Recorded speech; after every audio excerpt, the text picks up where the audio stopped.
don't know if he's deliberately trying to crash into the thing there, but yeah. Oh. Whoops.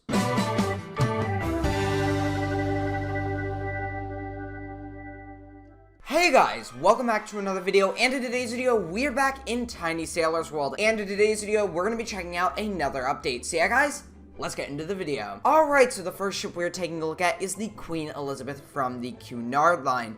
Now, we've checked this out in the past, but they've recently updated it, and we're going to go ahead and check out those details. So let's go ahead and get this thing started. Alright, so I've already loaded this up with 2,000 passengers and 200 cargo, so let's go ahead and get the ship moving here. Alright, so here we go, and we can see a cruise ship on the left of us there. I think that's actually Costa Concordia, but yeah, for today's voyage, we will be doing a traditional New York to Southampton, and we are traveling at a top speed of 28 knots, and we are also going to shut the watertight door. So there we go. So now we are slightly protected from any collisions or torpedoes or mines that we might strike. So yeah. Now looking at the deck of the ship, you can see that there are some brand new vents added. I think the whole superstructure has been rebuilt from the ground up, and it just looks fantastic. It is now up to date with the Queen Mary, so you can sail them side by side with the same detail level. So yeah, really, really cool. And we also have a lot of new deck chairs and umbrellas added to the deck as well. And it looks like there's a ship in the distance as well. Very cool. Well, actually, you can just see there, that is the Carpathia that we are passing, so that is really cool. And now we are lined up with Southampton. So, yeah, we're hoping to get there in a decent time. Again, 20... Wait a minute, what?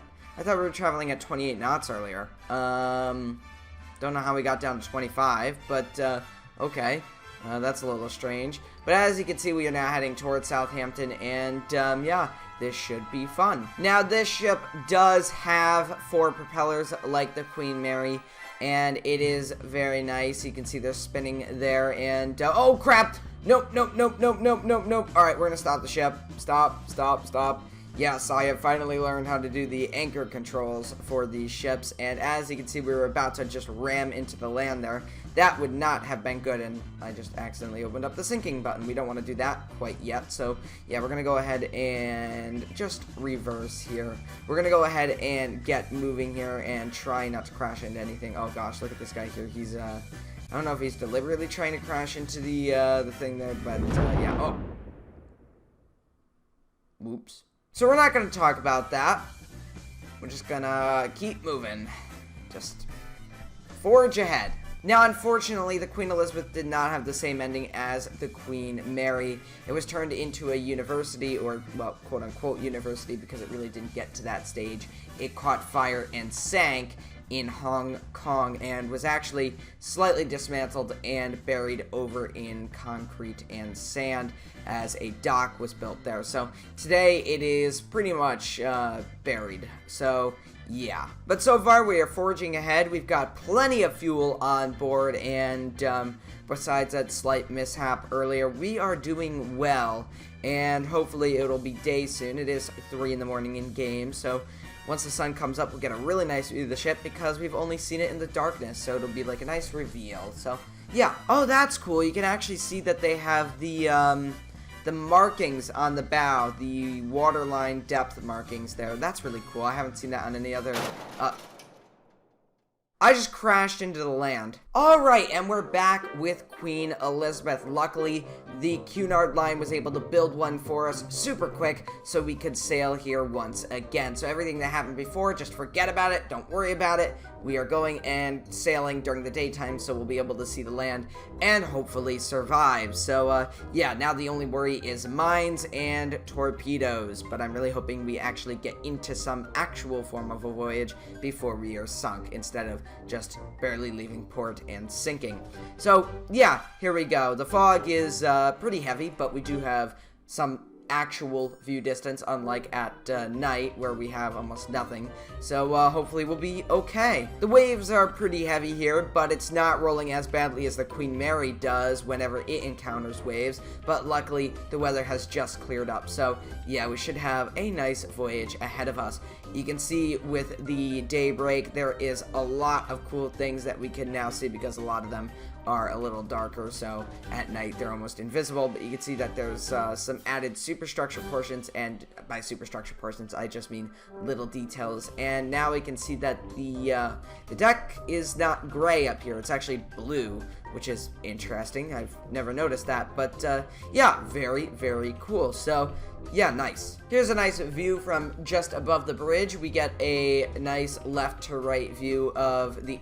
Did we seriously just hit a mine? Alright, well, close the watertight doors and activate the pumps, and there we go. Alright, we are back up and running. So yeah, the Queen Elizabeth just ran into a mine, but luckily it is okay. We're traveling at 25 knots, which is what we were traveling a little earlier in that other voyage that failed miserably when we crashed into the rocks. But yeah, we are sailing nicely here, and let's hope we don't hit another mine, because I'm pretty sure if we hit another mine, we are going straight to the bottom. So yeah, now if we do hit a mine and do start sinking, we don't have to worry too much, because our passengers can easily get off in the many accessible lifeboats. This was built obviously after the Titanic, sometime after the regulations were changed, so that means that there's a lifeboat for every passenger and crew member on board, so we should be perfectly fine. So I can already see Halifax in the distance. We are heading there at 25 knots, of course.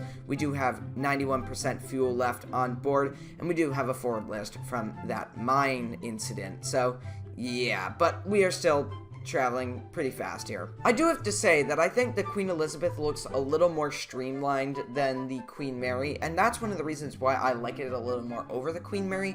I just like that 2-funnel design instead of the 3-funnel design.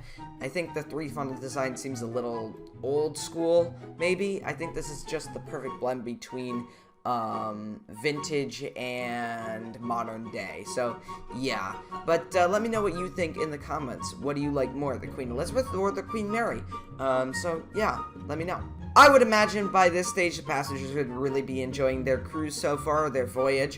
They would be up on the deck, maybe going up to the bridge for a bridge visit, or maybe just lounging around in their cabin or in one of the dining spaces. So yeah, this would have just been a wonderful voyage so far, but unfortunately it will end in tragedy when the ship starts sinking. But that would be... What the heck? Is that a tornado? Well, there's one thing I must do. When I see a tornado, I must sail directly into it. Well, technically it's more of a water spout, but yeah, this is very interesting. Yeah, I'm wondering what happens if I do sail into this thing. Will my ship get lifted up? That would be pretty interesting. Yeah, let's actually turn the UI off for this and see what happens. Uh-oh. Alright, Queen Elizabeth versus a water spout. Oh, or not, because it just disappeared. Oh, that's interesting. We must have been taking damage during that, because as you can see, our speed has dropped significantly and our health has dropped as well. So I don't think it lifts us up. I think it just damages the ship, which is interesting because, like, this ship shouldn't be damaged by a water spout unless it's like the size of, well, maybe that one. So maybe it should have been damaged. I don't know. You know, we might actually just go ahead and sail to Halifax. I mean, we're only traveling at 15 knots, and this is going to be painfully slow. So yeah, we'll go ahead, just stop by Halifax, and then we'll sink the ship, because this ship is already significantly damaged. Now, there are 2 skins available for the ship. There's the military version and just the regular version, which we've been sailing in for a little bit now.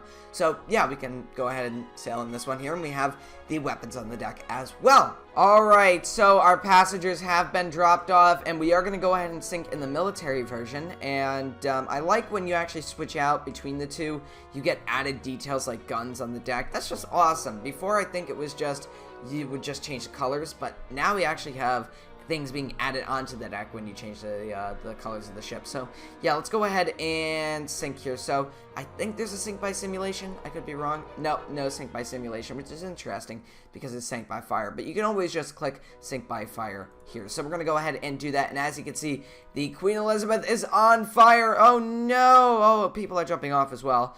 So yeah, as you can see, it is sinking accurately to how it did in real life, and I don't actually think it was taking on water when it sank. I'm pretty sure it was just the fire boats, which were pouring water on the deck, caused instability on the upper deck, similar to Oceanos, and then it just kind of rolled over on its side and then burned completely and then fell apart. So yeah, as you can see, we are sinking, actually sinking quite slowly as well. We got some flares going into the air somehow.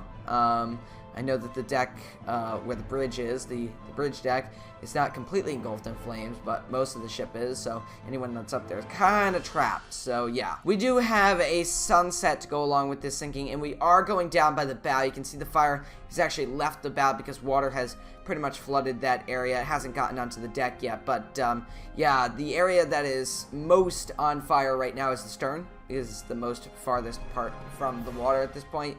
So yeah, luckily the sinking is going very slowly, so if people really need to evacuate that still can evacuate, that aren't burned to a crisp, can actually just get onto the bow and jump off. It is a 3 or 4 story drop, but it's better than burning alive, I'll tell you that for sure. At this point, the Queen Elizabeth is starting to sink a little bit faster now. I can definitely tell that she's going down, and the power may or may not be dying very soon, but as you can see, the water has just reached where the anchor is, and you know what? I'm gonna go ahead and leave the ship at this point because, yeah, I'm not going down with it. Alright, so as you can see, the Queen Elizabeth is rapidly going to the bottom. The propellers are all out of the water now, or just starting to come out of the water, I should say. It's kind of hard to see with the flames there, and the propellers being made out of bronze. But, yeah, she is rapidly going down, and look at that view there. That is quite impressive as it begins to sink to the bottom, especially with the lifeboats as well, just sailing by. At this point, you can see that the bow has just slipped under. You can see some air escaping the vessel there. And the ship is not going to go vertical here. It's actually going to strike the bottom, which is a bit unique. So a lot of the ships you'll see sink in game will just go vertical and sink straight to the bottom. We've seen a lot of that, but here we have a little bit of a rare instance where the ship is actually going to strike bottom before it goes down. Now, I'm pretty sure it's just going to lay level because it's sinking level. It's not rolling to one side or the other. And yeah, but the great thing about Tiny Sailor's World is you can play around with what sinkings you want. There's so many different options for you to sink the ship, and you could go sink by the stern, sink by the bow, sink by port or starboard, either way with that. So yeah, you can also do these special sinkings, have boiler explosions, fires, all sorts of stuff, and the fire is really getting out of control in the stern since it is completely out of the water now. But yeah, the bridge is just about to go under, and I'm pretty sure by the time the water reaches the first funnel, it is going to hit the bottom and just completely sink. And yeah, we'll see that in a moment here. The water is slowly but surely making its way up to the main deck. And what's interesting about this sinking is that the ship is going very slowly. It's similar to how Titanic sank, where it was slow and steady, and I'm pretty sure by the end it's going to go very quickly. And there it goes. It has just struck the bottom, and we're going to go ahead and take a look at the wreck here. Now, what's really cool is the funnels have collapsed onto the deck, either to the starboard or port side, so they haven't fallen off, which is accurate for a ship sinking in this shallow water, because since it's not going down to the bottom, going vertical, the funnels aren't going to fall forward or fall off the ship. They're going to just fall to one side. So yeah, that has been the Queen Elizabeth, and we're going to go ahead and move on to the next ship. Alright, here we have the Dreadnought. This is a Royal Navy battleship, and yeah, it is very, very cool. It is also a pay-to-play ship. It is 250 Robux, and it has a lot of really, really cool details on it. You've got all of these guns, mini guns, anti-aircraft guns. You've got lifeboats or cutter boats. This is really, really cool. We'll go ahead and sail around now. I do want to go ahead and put on PvP here. Now, I don't know if we have a different livery. I think we do. It looks to just be a lighter gray, so yeah. Now, if we press F on the keyboard, we can actually fire our weapons. So if there's a ship nearby, which I already see off to our right, so we'll head over there, we can actually fire our weapons just like that. Now, there is a cooldown timer, so we do have to wait. So we have to make our one shot that we have available to us for a certain time the best shot we can make it. So that means pretty much just ramming into that ship and then firing away. So yeah, alright, so we got our target acquired, and now we are going to go ahead and attack the target. So yeah, let's hope for the best. Now, it does look like an Olympic class liner, or it could be a cruise ship. It's too difficult to tell right now what vessel it is, but we will find out shortly. It seems to be moving to the left here, so Yeah, let's slowly approach it here. Now, this vessel does travel at a top speed of 21 knots, so it's not too fast, but it's fast enough to catch up to some ships. And fire! Oh, that is definitely the Titanic. Yep, there it is. The Titanic there, and, yeah, we did take on some damage. I don't know why our PvP turned off there. That was interesting. Are they sinking? They look to be damaged slightly. Let's go back and go in for another shot here. Alright, they have stopped, so they have made themselves an easy target here. So, yeah, if they really did want to get away, they'd be moving. So, here we go. We are going to crash into it once again. Let's get our pumps running here. And here we go. And let's aim for the bow and fire. And boom, there we go. And we are crashing into the side of the ship there. Oh, boy. Yeah, we are dealing some damage to the Titanic there, and they are beginning to lean over heavily to their starboard side. So yeah, we are just tearing into their ship, and we are holding up pretty well. Alright, we're going in for round 3 here, and let's see if we can sink the Titanic. Here we go. It's really on its last legs here, so I'm expecting something pretty violent to happen with this collision here. Possibly a sinking, I don't know. But let's find out here. Alright. Looks like they're trying to activate their pumps or something, because they're rocking around. But here we go, and fire. Oh, and we can't fire for some reason. Oh my gosh, we just ran over the Titanic, and it looks like they were able to repair, and we've just crashed into a dock. So, yeah. Looks like they're on their way. So, yeah, unfortunately, we could not sink the Titanic. So, we're going to go ahead, and we are going to go ahead and sink the Dreadnought here, but it was definitely worth the shot to try to sink the ship, but unfortunately, that was not the case. So, yeah. Alright, so let's go ahead and sink the ship. I'm thinking we'll go ahead and sink by the bow with the starboard list here, and we'll see how this goes. So, yep, the boats have deployed, and, yep, there they are sailing in the water there, so let's go ahead and watch this thing go down here. Very interesting hull design. It seems like some extra plating there, which is very cool. And, yeah, she is really beginning to go down now, and very quick as well. So, yep, there she goes. Rapidly sinking to the bottom here. Very quickly now. And there she goes, going quick. The first funnel's gone, the second funnel's gone, and she's gone to the bottom, laying on her side as well. Very accurate for the sinking that just took place. So you can see she's gone completely to the bottom. She's actually resting on one of her funnels, which is interesting. But yeah, that has been the new update to Tiny Sailor's World. Alright guys, if you enjoyed this video, make sure to leave a like and a comment, and I'll see you next time guys. Goodbye.